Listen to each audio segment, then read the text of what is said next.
Conserving water for irrigation is a problem that's been tackled in many ways, but probably the most successful method is controlled damming. Water for irrigation can be stored in dams like these. The nearest dam is a Keyline Dam, located at the highest suitable site in the valley. The dam in the background is at the lower boundary level of the property.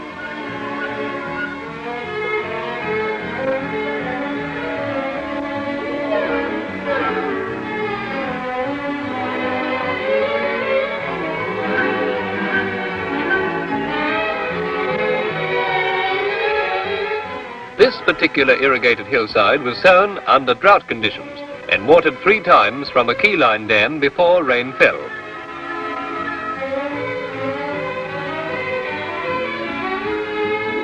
This pasture was also irrigated by the dam, and these cattle have grazed here for 10 days.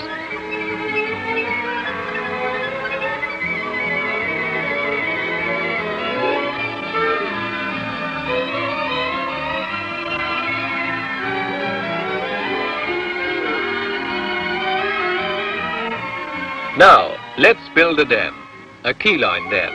It must be located as high as possible, but still have enough induced catchments above to provide a runoff to fill it. The dam will be built with earth from the valley. First we take some measurements and then plan the dam on paper. The first peg marks the saddle point. A leveling instrument is essential for dam construction. The one we use is the bunyip level, designed especially for farm work and is very simple to use. To check the level, press the atmosphere buttons and see that the water movement corresponds with movements in level of the staffs.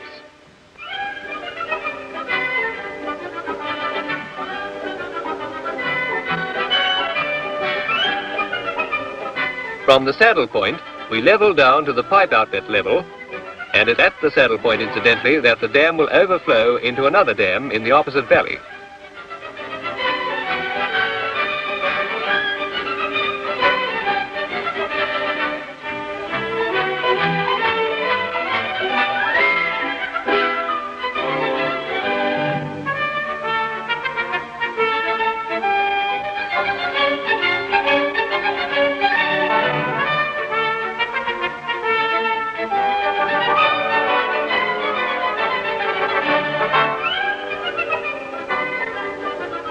This is a peg 20 feet below the high water level and represents the toe of the dam on the downstream side. From this peg to the saddle point is 512 feet, which will be the length of the dam. The valley floor slope, therefore, is 20 over 512, which is 1 in 25.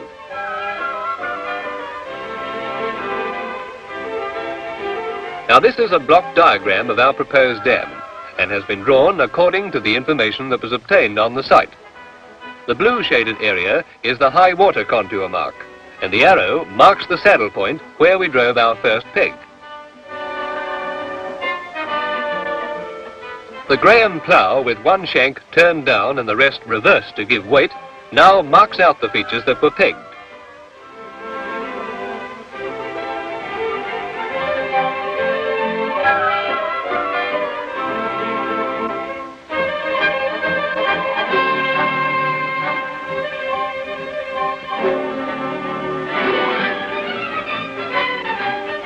You'll notice that the pegs are always replaced after the plough has passed.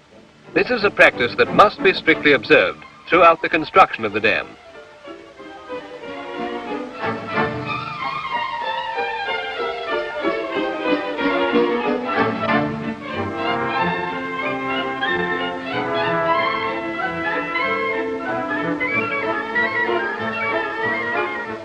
Starting at the saddle point, the plough marks in the high water contour right around the dam. From the centre point in the valley, we determine the centre line of the wall, and from this line we peg the back and front toes of the wall. When the plough has finished marking, the bulldozers take the topsoil off the areas which will be affected by our construction work. This is put to one side in windrows and will be replaced when the dam is completed. The area near the wall on the upstream side is called the excavation area.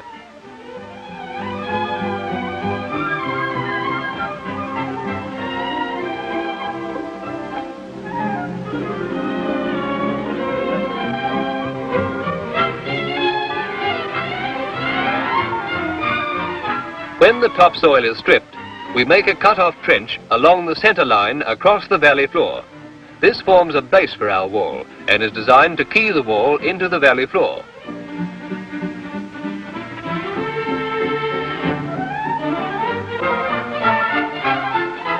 The floor of the cut-off trench is roughened up to assist bonding.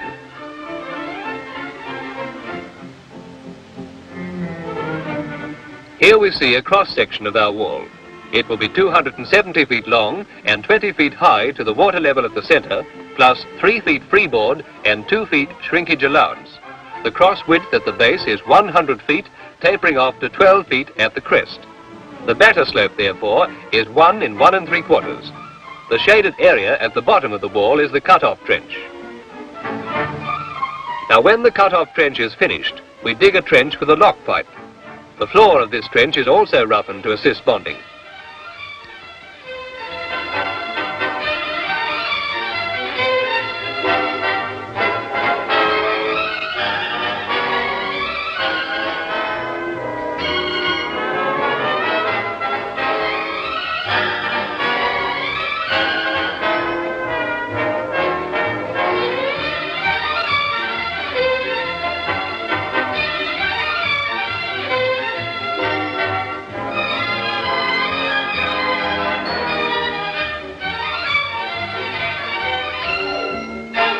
The lock pipe is laid usually a little to one side of the centre of the valley floor.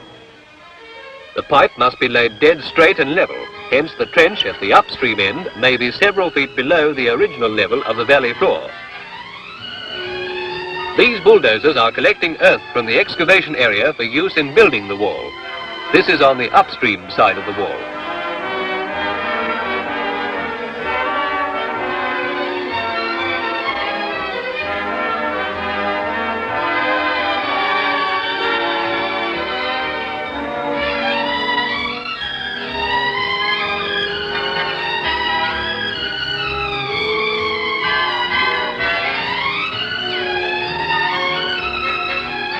The baffle plates which support the lock pipe must be properly sighted and laid. This is so that the pipe will be dead straight and level.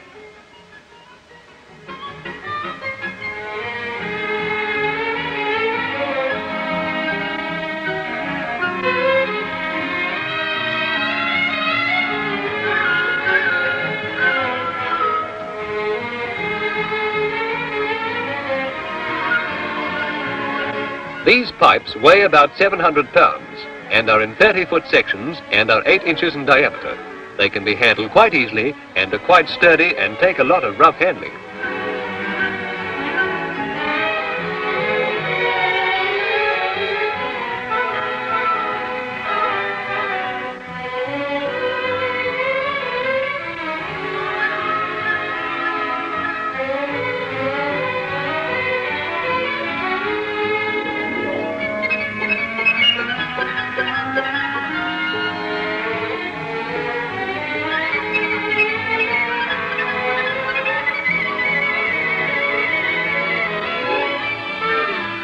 As an anti-seep precaution, a rubber gasket is fitted in the baffle plates.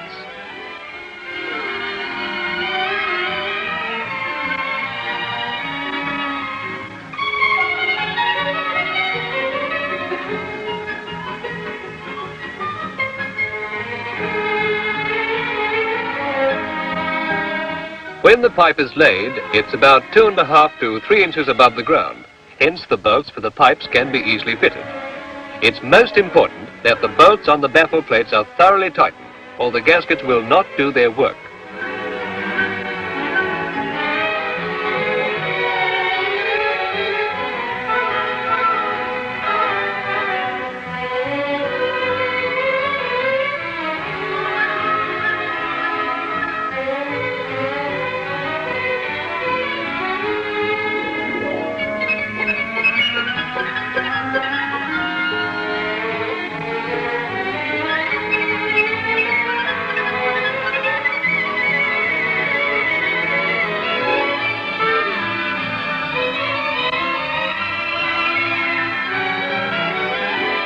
A little earth is now brought into the trench by the bulldozer.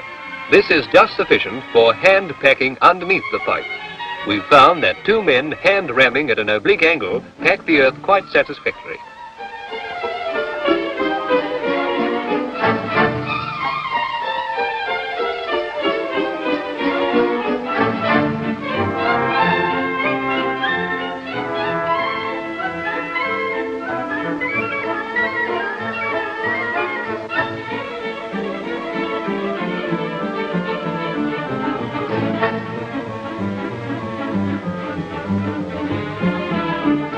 Another anti-seep precaution is in the form of a powder called agyo. It's a very light powder made from expanded volcanic rock. The theory is that if water does seep around the pipe, the powder will move with the water and seal any leak automatically.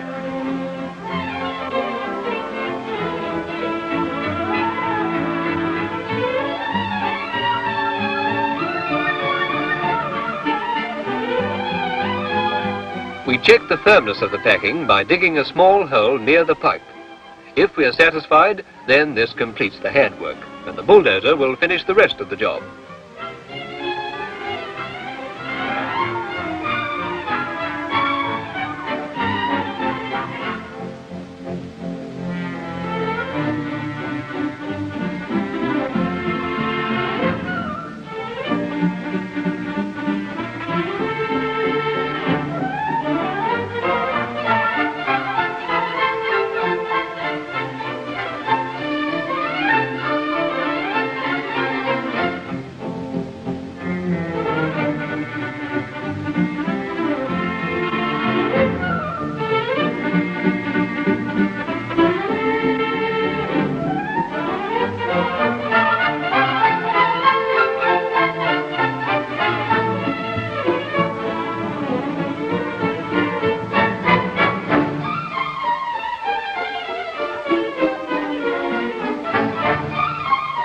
The trench is gradually filled in by the bulldozer until it straddles the pipe, but does not actually touch the baffle plates with the undercarriage.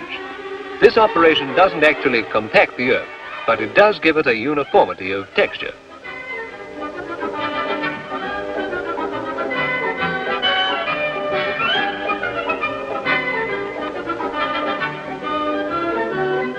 Unless precautions are taken, the ends of the lock pipe may be lost. We mark each end of the pipe with a large oil drum and a post.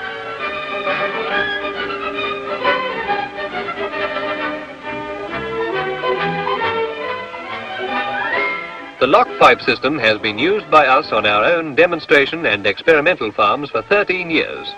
We've devised this present technique so that any farmer and an assistant can make a dam to professional standards.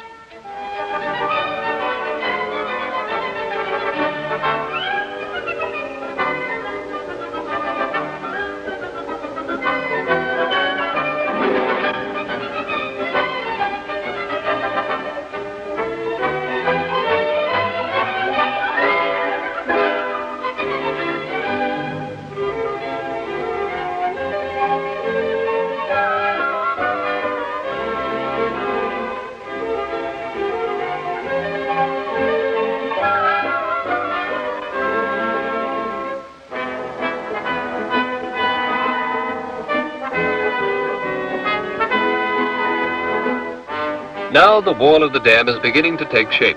The fact that the inside end of the lock pipe trench is several feet below the valley floor means that we may excavate down to this level and use this earth to build our wall. This represents 5 or 6 feet of earth, which rapidly increases to 10 as we go up the valley. On no account dig beneath the level of the base of the wall.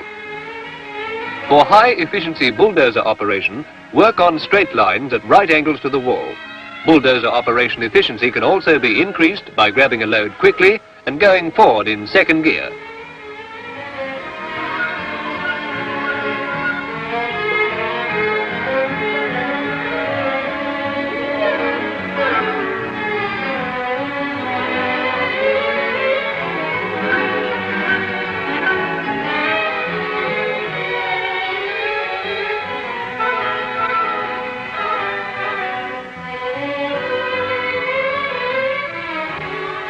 On the empty return run, the back ripper loosens the soil for the next load. We struck rock in a few places, and in others the soil was very dry. Rock should not comprise more than 25% of any load.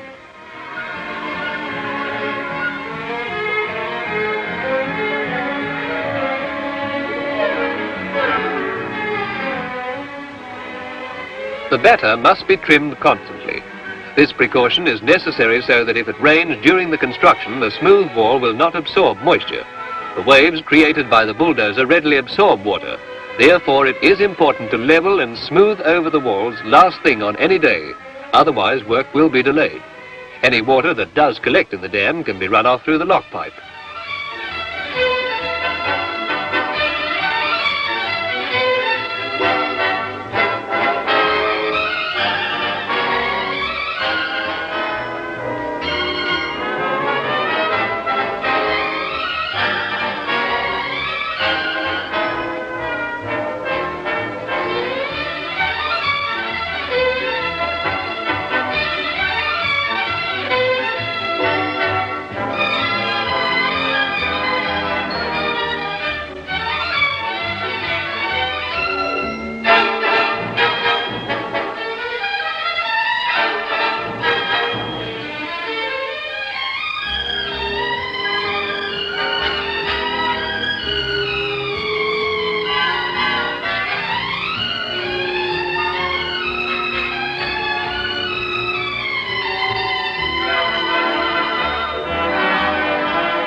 The whole of the operation must be under tight control, with the farmer checking the bulldozer work closely.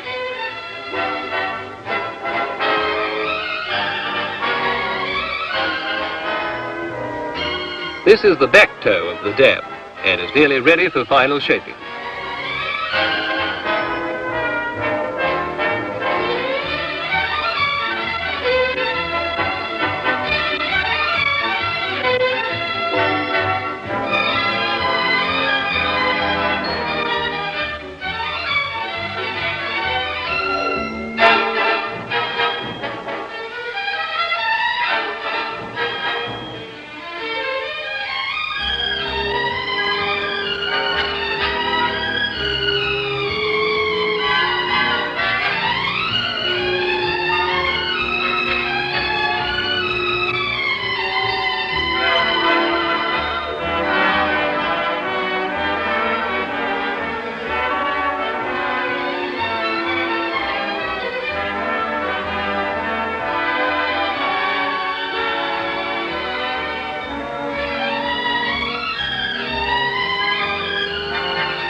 Be careful when working near the pipe opening to have somebody move the drum and clean around the pipe after the bulldozer has passed.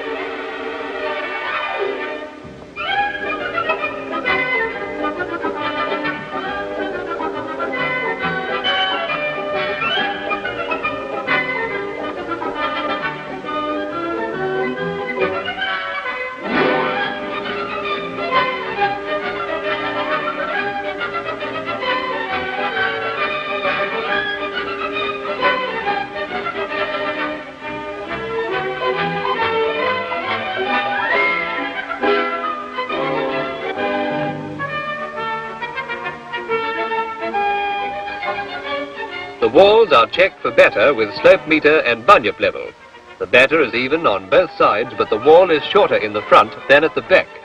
And the reason for this is that the shorter length of earth will not slump so readily as the longer side.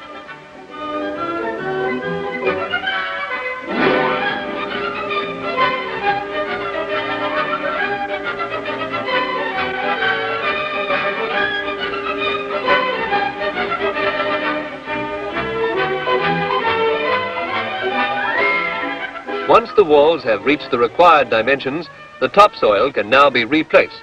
This requires a little extra skill from the driver, for it's far easier to take soil off than to replace it evenly.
When this is done, the surfaces may be smoothed over. We've found that a single cable dragged by two bulldozers, one on top of the dam and the other at the bottom, will smooth the wall over quite satisfactorily.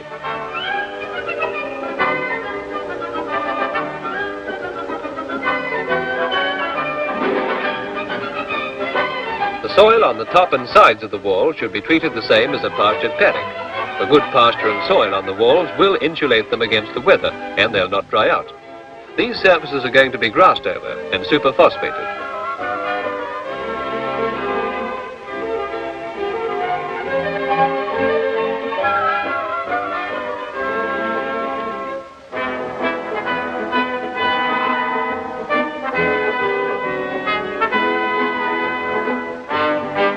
This is the entry cone for the inside or upstream end of the pipe. It's covered with heavy gauge wire mesh to keep it free of debris, and has an upward tilt so that in the event of wall slippage the pipe will not block. The speed of the water through the pipe is 9 times greater than at the point of entry. This means a free pipe at all times.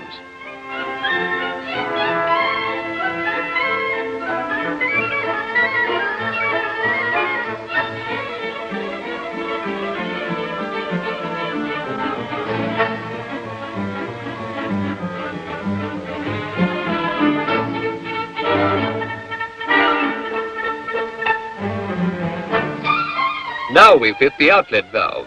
This has been specially designed so that the water cannot be turned on or off too quickly, and so produce water hammer.